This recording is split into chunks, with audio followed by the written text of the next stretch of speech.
அப்பா நன்றி, வல்லவரே நன்றி, இறைவா நன்றி. இந்த புதிய நாளுக்காய் நன்றி செலுத்துகிறேன். குறிப்பா இன்றைக்கு வேலைக்கிழமை குழந்தைகளுக்காக ஜெபிக்கிறேன். நான் அவங்க பிள்ளைகளை எல்லாம் அறிக்கை, குறிப்பா அவங்க வீட்டுல எந்த குழந்தைகளுக்காக நீங்க ஜெபிக்கணும், விசேஷமா யார் பேரையாவது நீங்க வைத்து ஜெபிக்கணும், ஒப்பு கொடுங்க. உங்க பேர் அறிக்கை எடுங்க, இல்லைன்னா கமெண்ட்ல உங்க பேர் அனுப்பி உங்களுக்காக ஒப்பு கொடுக்குறேன். ஆசீர்வதிங்க. நம்ம எல்லாருமே ஆண்டவருடைய பிள்ளைகள் தான். ஒவ்வொருவரையும் வேலைக்கிழமை என்றாலே குழந்தை இயேசு, இந்த குழந்தை இயேசு இரக்கம் நம் மீது நிறைவாய் இருப்பதாக, அந்த ஆண்டவருடைய இரக்கத்திலே நாம் அபிஷேகமாய் வாழ்வோமாக. நன்றி அப்பா, அந்த வார்த்தைக்கு நன்றி என்று பிள்ளைகள் எல்லாம் ஒப்பு கொடுத்து ஆண்டவரையுமே துதிக்கிறேன், ஆராதனை செய்கிறேன் என்று ஒப்பு கொடுத்த வல்லமையான இறைவன் பேரில் அபிஷேகமாய் ஆண்டவருடைய பிள்ளைகள் நம் அனைவரும் அபிஷேகமாய் வாழ்வோம். குறிப்பாய் உங்களுடைய பிள்ளைகள் யாருக்கு பெயரை அறிக்கை, யார் பிள்ளைக்கு வேலை கிடைக்கணுமா, வேலை தேடுகிற பிள்ளைகள், எல்லாம் படிக்க வேண்டும் என்று ஜெபிக்கிற பிள்ளைகள், உடல் சுகம் வேண்டும் என்று ஜெபிக்கிற பிள்ளைகள், இந்த பிள்ளைகள் தீய பழக்கத்திலிருந்து விடுதலை அடையணும் ஜெபிக்கிற பிள்ளைகள் அபிஷேகமாய் வாழ்வார். வல்லமையான நற்கருணை ஆண்டவர் பெயரில நாளை தொடங்குகிற வேலையில இந்த நாளுக்குரிய இறை சிந்தனையாக இந்த ஆராதனையில ஆண்டவர் நம்மை முழுவதும் அறிந்தவராக இருக்கிறார். மனுஷங்கள் நம்மளை புரிஞ்சுக்கிறாங்களோ இல்லையோ, உங்களுடைய வீட்டில் உள்ள உங்களுடைய கணவரோ, உங்களுடைய மனைவியோ, உங்க பிள்ளைகளோ, உங்களுடைய நண்பர்களோ, உற்சாக உறவினர்களோ உங்களை அறிந்திருக்கிறார்களோ இல்லையோ, ஆண்டவர் நம்மை முழுமையாய் அறிந்தவராய் இருக்கிறார். ஆண்டவருக்கு நம்மை பற்றி அதிகமாய் தெரியும் என்பதுதான் இன்றைக்கு இந்த ஆராதனையில இறைவன் தருகிற சிந்தனையாக நான் சொல்கிறேன். அதுதான் ஆண்டவர் சொல்கிறார் நற்செய்தியில, மத்தேயு நற்செய்தி 11வது அதிகாரம் எடுங்க, 28வது இறைவார்த்தை, பெரும் சுமை சுமர்ந்து சோர்ந்திருப்பவர்களை எல்லோரும் என்னிடம் வாருங்கள். எதற்காக இந்த இறைவார்த்தை? இதோடைய பின்புலம் என்னவென்றால், எப்படி அந்த இஸ்ராயல் மக்களை அறிந்து அந்த இஸ்ராயல் மக்களுக்கு ஏற்ற போடு அந்த பேசியிருக்கிறார் என்பது விளக்கம். இன்றைக்கு நம்முடைய சூழலை அறிந்து எப்படி நம்மை ஆண்டவர் ஈர்க்கிறார், நமக்கு ஆறுதல் தருகிறார் என்பது விளங்கும் நண்பர்களே. அன்றைக்கு இயேசு வாழ்ந்த காலகட்டத்தில் இந்த இறை வார்த்தை எப்படி புரியப்பட்டது என்றால், பெரும் சுமை சுமந்து சோர்ந்திருப்பவர்களே எல்லோரும் என்னிடம் வாருங்கள். எதற்காக அழைக்கிறார் என்றார்? இளைப்பாறுதல் தருவதற்காக. என்ன இளைப்பாறுதல் கடவுள் தருகிறார் என்றால், அன்றைக்கு ஏகப்பட்ட சட்ட திட்டங்கள் இருந்தன.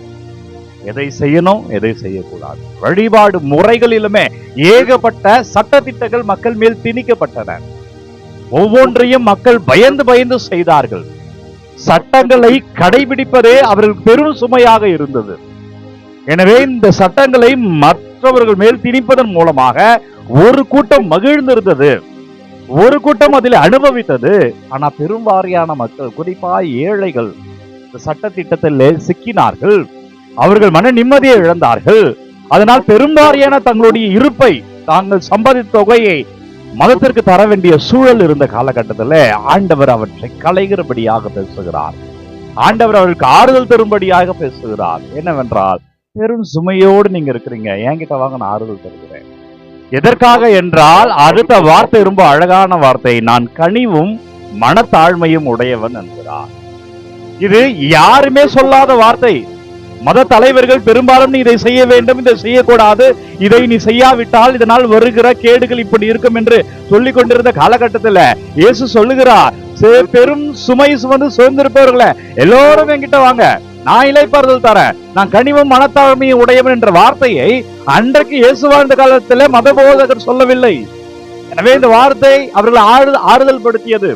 இந்த வார்த்தையால் தான் அவர்கள் இருக்கப்பட்டார்கள். இந்த வார்த்தையால் தான் அவர் எங்கு சென்றாலும் மக்கள் அவர் பின்னே சென்றார்கள். அவர் பேசிய ஒவ்வொன்றுமே ஆறுதலாக இருந்தது. அவர் அதிசயம் செய்தார், அற்புதம் செய்தார் என்பதை தாண்டி அவர் பேசிய அமுத மொழிகள் மக்களுக்கு வாழ்க்கை தந்தது. இன்றைக்குமே அன்பர்களே, வாழ்வியல் போராட்டங்கள், கவலைகள், கஷ்டங்கள் மத்தியில் இருக்கிற நமக்கு வேதனை முழுமையா அறிந்த கடவுள் ஆண்டவர் சொல்லுகிறார், எனக்கு பிரியமான மகளே மகனே என்னிடவா, நான் உனக்கு ஆறுதல் தருகிறேன். இந்த ஆராதனை அதுதான்.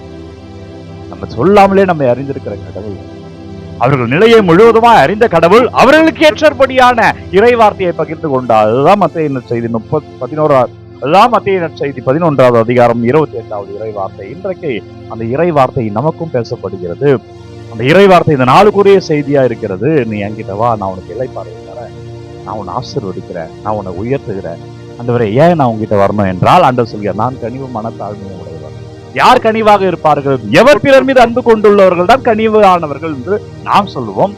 எவர் பிறர் மீது அக்கறை காட்டி அவருக்காக ஈடுபாடு உள்ளவர்களே அவர்களை பார்த்தான் கனிவானவர்கள் என்று நாம் சொல்லுவோம். எனவே இன்றைக்கு இயேசு செய்தியில நம்மை பார்த்து சொல்கிறார், நான் உனக்காக இருக்கிறேன், நான் உன் மேல அக்கறை கொண்டு இருக்கிறேன், எனவே நீ என்கிட்ட வா, என் ஜெபத்தில் அமர்ந்துரு, என்னோடு நீ பேசு, நான் உன்னை ஆறுதல் படுத்தி உன்னை திடப்படுத்தி அனுப்புகிறேன். எனவே பிரியமானவர்களே, நம் ஜெபத்திலே முழுமையாய் அர்ப்பணிப்போம். உங்களுக்கு என்னவெல்லாம் இன்றைக்கு வேண்டுதலும், குறிப்பா இன்றைக்கு வேலைக்கிழமை குழந்தைகளுக்காக ஜெபிக்கிற நாள்ல உங்கள் பிள்ளைகளுக்கு என்ன வேண்டும் என்று நீ ஜெபிக்கிறீங்களோ, எது வேண்டும் என்று வாஞ்சையோடு இருக்கிறீங்களோ, இதோ ஆண்டவர், இதோ ஆராதனை, இதோ நற்கருணை, முழுமையா ஒப்பு கொடுத்து கேட்போம்.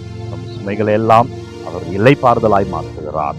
அவர் கனிவும் மனத்தாழ்மையும் உடையவராய் இருப்பதால் அவர் இதயத்திலே நமக்கு இடம் இருக்கிறது. குறிப்பாய் நம் பிள்ளைகளை இன்றைக்கு அவர் ஆசீர்வதிக்கிறார். நம் பிள்ளைகள் அவர் கிருபையிலே வாழ்வார்கள். நாம் அனைவருமே ஆண்டவருடைய பிள்ளைகள் என்பதாலும் கூட ஒவ்வொரு மேலும் அவர் கிருபை தாங்கும். அப்பா நன்றி. ஓ வல்லவரே நல்லவரே நன்றி. ஜெபிக்கிற ஒவ்வொரு பிள்ளைகளும் தொடப்படுவார்களாம். என்னவெல்லாம் வேண்டும் என்று கேட்கிறார்களோ, எதுவெல்லாம் நடக்கணும்னு ஜெபிக்கிறார்களோ, அப்பா ஒவ்வொன்றையும் உங்கள் கரங்கள் வைக்கிறேன். ஆண்டவரே நீங்க தொடுங்கப்பா. ஆண்டவரே நீங்க வழி நடத்துங்க ராஜா. இயேசுவே உங்க வல்லமை இந்த பிள்ளைகள் காணும்படியா என்னவெல்லாம் விண்ணப்பங்கள் என்னவெல்லாம் வேண்டும் என்று ஜெபிக்கிறார்களோ ஒவ்வொன்றையும் ஆண்டவரே உங்கள் பதத்தில் வைக்கிறேன். ஆண்டவரே நீங்க தொடுங்க. ஆண்டவரே நீங்க வழி நடத்துங்க. உங்கள் பெயரால் நாங்கள் விடுதலை காணும்படியா, உமது கிருபையிலே நாங்கள் நிற்கும்படியா, குறிப்பாய் படிக்கிற பிள்ளைகள், குறிப்பாய் நோய் நொடியில இருக்கிற பிள்ளைகள், மருத்துவ தேவைக்காய் காத்திருக்கிற பிள்ளைகளுக்கு அப்பா நீர் மருந்தாய் இருக்கும்படியா, படிக்கிற பிள்ளைகள் ஞானத்தை நீ தரும்படியா, வேலை தேடுகிற பிள்ளைகளுக்கு ஆசீர்வாதமாய் நீ இருக்கும்படியா, பிள்ளைகள் தவறான பழக்க வழக்கங்கள், தவறான மனிதர்கள சிக்கிக்கொண்ட ஒவ்வொரு பிள்ளைகள் அப்பா உமது கிருபையா அந்த பிள்ளைகள் வாழும்படியா ஒப்பு கொடுக்கிறேன். நடத்துங்க, ஆசீர்வதிங்க. வல்லமையான இறைவன் நம்மை தொடுவார். அந்த ஒரு இயேசுவின் பெயரில் அபிஷேகத்தை அறுவடை செய்வோம். நண்பர்கள், நல்லது நடக்கும். God bless you. Take care. வல்லமையான இறைவன் நம்ம ஒவ்வொருவரையும் தந்தை, மகன், தூய ஆவியார் நம்மை நிறைவாக ஆசீர்வதிப்பாராக. உங்கள் சுமையெல்லாம் ஆசீர்வாதமாய் மாறுகிறது. இந்த நாளும் இனிய நாளே. அன்பர்களே, ஒவ்வொரு நாளும் விடிய காலை 3 மணிக்கு இந்த ஆராதனை வழங்கி கொண்டிருக்க, யாருக்கு தேவை நினைக்கிறீங்களோ அவங்களோட பகிர்ந்து கொள்ளுங்க. உங்கள் விண்ணப்பங்கள் எல்லாம் கமெண்ட்ல அனுப்புங்க. என்னுடைய ஆராதனையில திருப்பல்ல ஜெபத்துல உங்களுக்காக ஒப்புக்கொண்டு ஜெபிக்கிறேன். God bless you. Take care. Have a nice day.